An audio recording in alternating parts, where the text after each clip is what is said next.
Last week, the military in Niger seized power, detaining President Mohamed Bazoum, a coup that drew international condemnation and the threat of military intervention by Ecowas, the West African Economic and Monetary Union.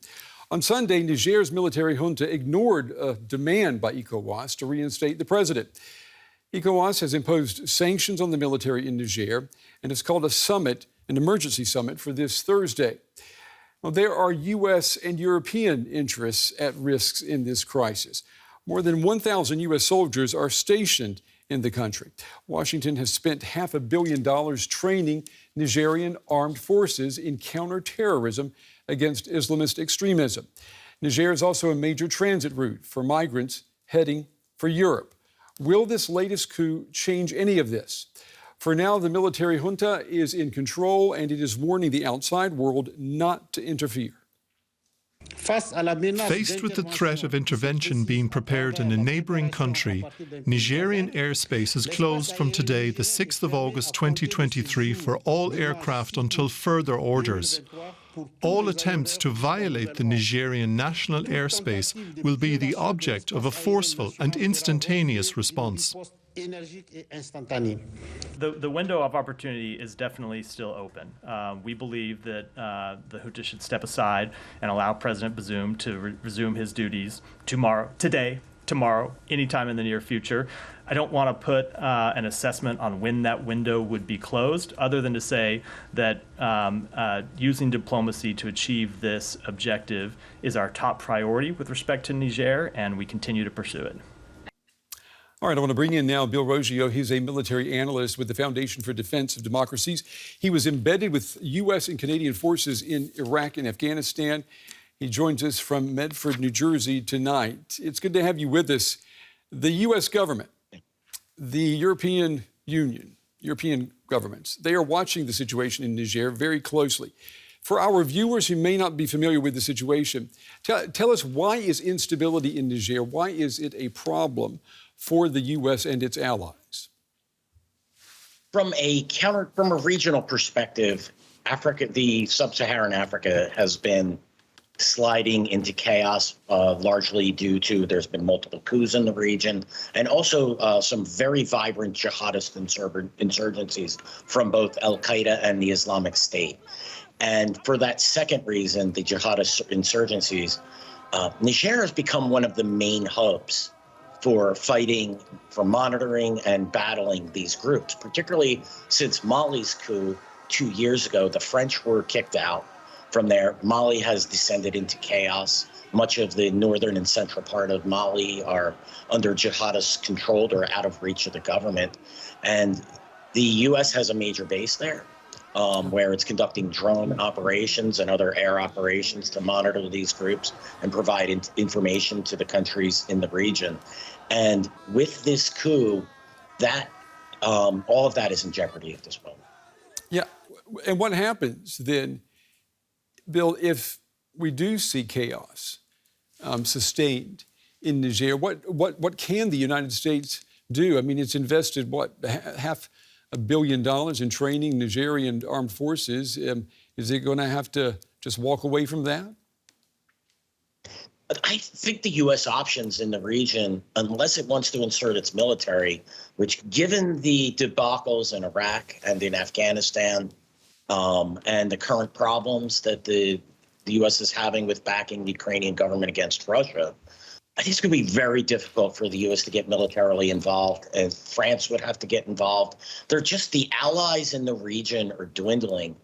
And if the Nigerian government decides to eject the U.S. from that base, there's two bases where the U.S. are operating from there, but one of them is a major hub for activity. I see that there's very little that the U.S. can do unless it wants to get its hands dirty and get involved in a war in sub-Saharan Africa, where it has very little assets and very little ways in. Perhaps it could cooperate with countries like Nigeria and some others, but I think this is very, very difficult situation for the U.S. Its options are limited. It would probably have to leave the country if ordered to do so. It has ordered, the coup has ordered France to leave.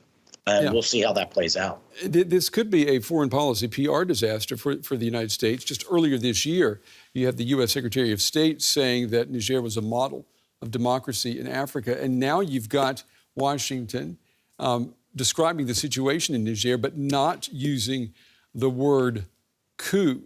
How do you read that? Is this Washington engaged in a bit of denial? It's a bit of denial. And also, if they do use the term coup, it does limit some U.S. options in what it can and can't do inside of Niger, militarily and diplomatically. So it's holding out. U.S. officials, the State Department particularly, are holding out hope that the coup leaders will relent and the old government is restored. But I think the chances of this dwindle daily. And at some point, if the coup doesn't suddenly dissolve or fall apart, that the U.S. officials are going to have to recognize the fait accompli that this coup is permanent. The United States has spent over about $500 million training Nigerian armed forces in counterterrorism efforts. If there were to be military action from Ecowas against Niger, I've been reading that Ecowas would expect the United States to bankroll that. Would the United States be financing a war against soldiers that it just trained? Some of them. Now, apparently, the soldiers in the coup were part of the Presidential Guard, which were confined to the center, and many of the U.S.-backed soldiers who were U.S.-trained soldiers were in the hinterlands actually doing work against jihadist groups. So it's possible that they can organize those forces that have been trained and who have closer ties and bankroll them. But, a lot of money has been spent here. How far does this administration want to get involved in sub-Saharan African politics in order to, I think it'd be a very difficult, very risky move for this administration to put possibly billions of dollars out on the line for the chances, maybe 50-50, in having success in defeating this coup. The coup in Niger, it follows coups in Mali and Burkina Faso. And we've seen, at the same time, Russian influence growing there. And there are reports that there may even be Wagner mercenary forces now involved in Niger. Is this a scenario are we going to see in Niger something that happened in Mali just repeat itself? That is certainly possible. Wagner has been entrenching itself throughout Africa. Vladimir Putin, the president of Russia, recently visited there and has been courting the African countries. Wagner certainly has the ability to, probably within Niger, to put thousands of troops on the ground at some point. I'm seeing a lot of pro-Russian and even pro-Wagner sentiment in pro-coup protests that are popping up throughout the capital. So, this is another layer. This is the Russian expansion within Africa is certainly a problem for the United States and for the West. And this is something that, to keep an eye on as we go forward. Yeah, and not to mention the growing Chinese influence in Africa as well. Absolutely. Bill Rosio from the Foundation for Defense of Democracies. Bill, it's good to have you on the show. We appreciate the analysis. Thank you. Always a pleasure. Thank you very much. Calm has returned to the streets of Niger's capital, Niamey, a day after coup leaders rejected an ultimatum to reinstate the former president. A president and government some locals here are glad to see the back of. They managed the country as they pleased. They did what they want to the detriment of the population. They even betrayed their oaths. Their party did not stick to their own policies. The coup leaders are now calling for young people to defend their country in the case of a military intervention. And students at this university say they are ready. If Ecowas decides on a military intervention, then we are going to take courage in our hands to defend our country too. We're going to take to the battlefield if necessary. That's our decision as students. When it comes to our homeland, no sacrifice is too much. Whatever happens for our homeland, we're ready to give our lives. The junta's power grab and the sanctions that followed will likely take an increasing economic toll on Niger, one of the world's poorest nations. The US is the latest of several countries to suspend its aid package worth $100 million to Niger. Well, for more now, I'm joined by Abioluwal Deng. She's an analyst who studies the Sahel region of Africa. It's good to have you with us. I want to talk about Ecowas announcing this summit for this coming Thursday to discuss the crisis in Niger. Is there a consensus among Ecowas members on launching a military intervention? No, there appears not to be. Otherwise, beyond the questions of readiness and capacity, there most likely would have been an intervention this past Sunday. This is when the deadline for the junta expired. I think it's clear that there's some division within ECOWAS. The reality is that Niger has now joined the other 3 suspended members of ECOWAS. So out of a bloc of 15 countries, there are only 11 countries right now that are full members. So no, there's no clear consensus in terms of the use of force. It's only really Nigeria that has been the loudest and the most vocal about pushing for a military intervention.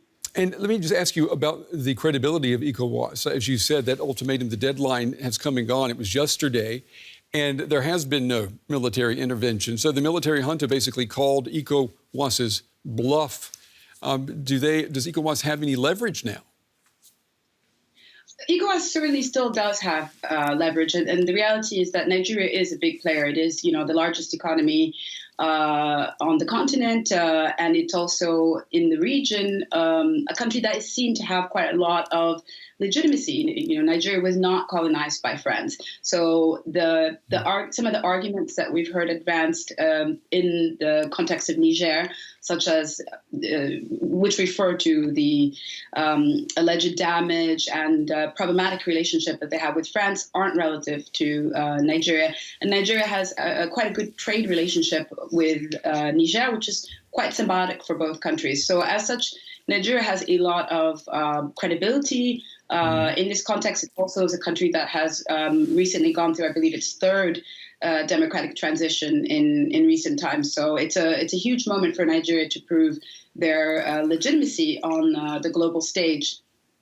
We have been seeing images of pro-coup, pro-junta rallies in Niger. Does that reflect how the people feel about the military takeover of their government? Are they in favor of what's happened? Well, it's really difficult to know for sure. I mean, the reality is that Niamey is in the southern part of the country, although that is where the bulk of the population is. However, if we do look at recent Niger history, I think it's reasonable to draw the conclusion that there is popular support for this coup. Unfortunately for Niger, the norm is coup d'etat when there is an issue with the government and not democratic transitions. And unfortunately, the pain of the economic crisis, this global recession and inflation that has been felt all over the world has been very acute in Niger. And when we add the other crises, such as the instability, the issues regarding armed extremists, people, I think, probably felt desperate and feel, well, this is a possibility of change. And I think that also Russia has been very successful in Africa in terms of getting people to kind of endorse the idea that they are a anti-colonial power. Yeah, let me pick up on that. We are hearing that the motivation for some of this support has to do with the French colonial history in Niger. Also, the fact that the United States has a strong counterterrorism military presence in Niger. Is there any validity to that? I think there is, and I think that if we look at the situation, it's very similar to some of the problematics that we saw in the Middle East, whether it be Iraq or Afghanistan or elsewhere, when we talk about this idea of needing to win hearts and minds. But what we're really discussing is the fact that there needs to be local buy-in, there needs to be also government ownership in any type of anti-terrorist fight. Because for people in Niger, it's not necessarily just foreign elements that are coming and creating these problems in the communities. They might be people within their own communities, and these are decisions that people make perhaps because they are not feeling like the government is providing them the services or the future that they hope for. So this is in fact one of the reasons why when populations in much of Africa begin to look at a country like Russia, which did not have colonies in Africa, did have colonies elsewhere in the period of the USSR, and some might say has ambitions now, as they are not in Africa, or at least not ostensibly in Africa, there is a feeling that, at least with Russia, it's a fair deal, it's something different, and they feel like Putin and maybe even Wagner Group to a certain extent have been quite frank about the type of relationship they would like with African countries and populations. Yeah, the perception here, it's remarkable, that's for sure. Abiola Walding, we appreciate your analysis tonight. Thank you. Thank you, Brent. Christopher Ogunmodede is an associate editor for World Politics Review in Dakar, Senegal. And he told us earlier what we can expect from the Ecowas meeting in Nigeria later this week. Well, essentially, what that meeting is going to do is offer another off-ramp to the Nigerian junta that's now in place. Essentially, ECOWAS, and by extension, Nigeria, really, because Nigeria being the largest economy, it's the most populous country in ECOWAS, it's the hegemon, as it were, has been the driver of the response to the coup attempt. So this is Nigeria trying to, offer a way out to the regime and itself, really, because Nigeria, as I said, came out very forcefully against the coup. President Bola Tinubu spoke up against it, and the meeting that was had last week, it was called by him, in which the threat of military action was put on the table. So this is very much a Nigeria-led initiative. So the fact that the deadline to restore President Bazoum has now passed, it wasn't honored. The troops, ECOWAS troops, thus far haven't made an attempt to go in there. Essentially makes clear that the Nigerian junta has won this up to this point, had the advantage and has won this side of the saga. So this is basically all sides trying to save face. That was West Africa analyst Christopher Ogunmodede speaking to us earlier.